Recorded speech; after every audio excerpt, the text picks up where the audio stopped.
जन सुराज आएगा तो 5 काम आपका हो जाएगा।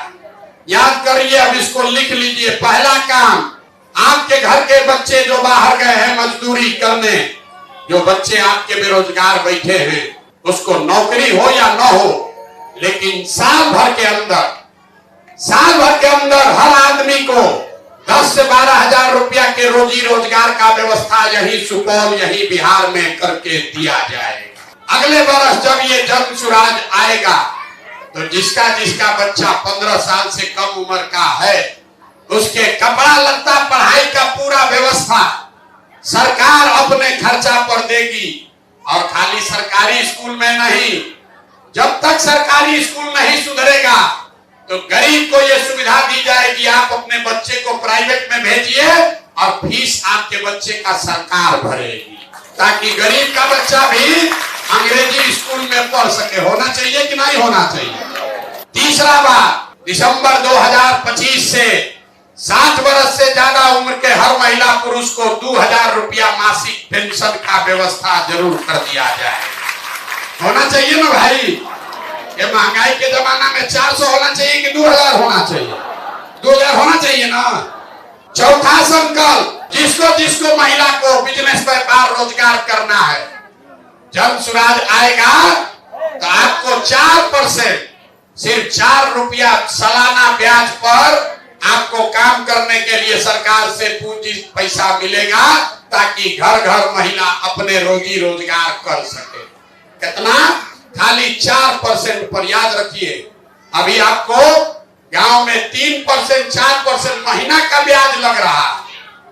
जन सुराज आएगा तो साल में ब्याज लगेगा 4%, बस 4 रुपया।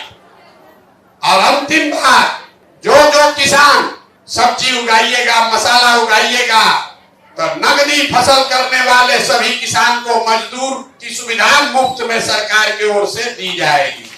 मजदूर का खर्चा आपको सरकार देगी, ताकि आप धान गेहूं छोड़कर जिसमें पैसा कमाने वाला खेती है, वो खेती आप कर सकें।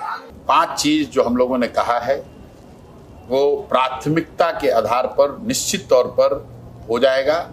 उसमें पहली बात यह है कि बिहार से साल भर के अंदर पलायन रोक दिया जाएगा। मैं नौकरी की बात नहीं कर रहा हूँ।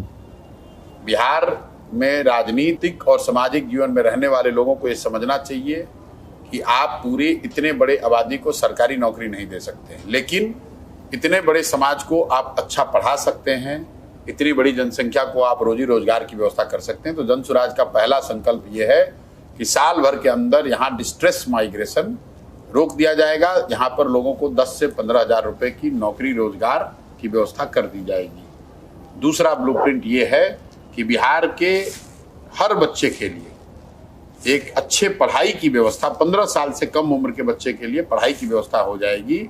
और जब तक वैसी व्यवस्था सरकारी स्कूल में न बने, तब तक लोग अपने बच्चों को प्राइवेट स्कूल में भेज सकते हैं, उसका पैसा सरकार भरेगी। तीसरी व्यवस्था ये हो जाएगी कि बिहार में 60 वर्ष से ऊपर के जो महिला पुरुष रह रहे हैं और 400 रुपया आज उसको पेंशन मिल रहा है, उनको 2000 रुपया मिलने लगेगा।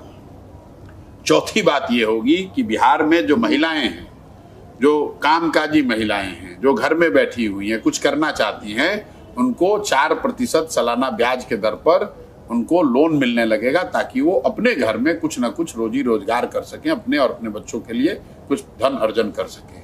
और पांचवी बात ये होगी कि जितने भी यहाँ किसान हैं, वो धान, गेहूं, मकई का फसल जो उगा रहे हैं, इस तरह की फसल को छोड़कर अगर वो नगदी की फसल करने लगे, मसाला की खेती करने लगे, सब्जी उगाने लगे, फल उगाने लगे, उनकी खेती को मनरेगा से जोड़कर उनको मुफ्त में मजदूर मुहैया कराया जाएगा, ताकि उनकी आमदनी, जो जमीन है वो तो बढ़ नहीं सकती है, लेकिन उसी जमीन की प्रोडक्टिविटी बढ़ाई जाए, उससे लोगों की आमदनी बढ़े। ये 5 चीज निश्चित हो जाएगा।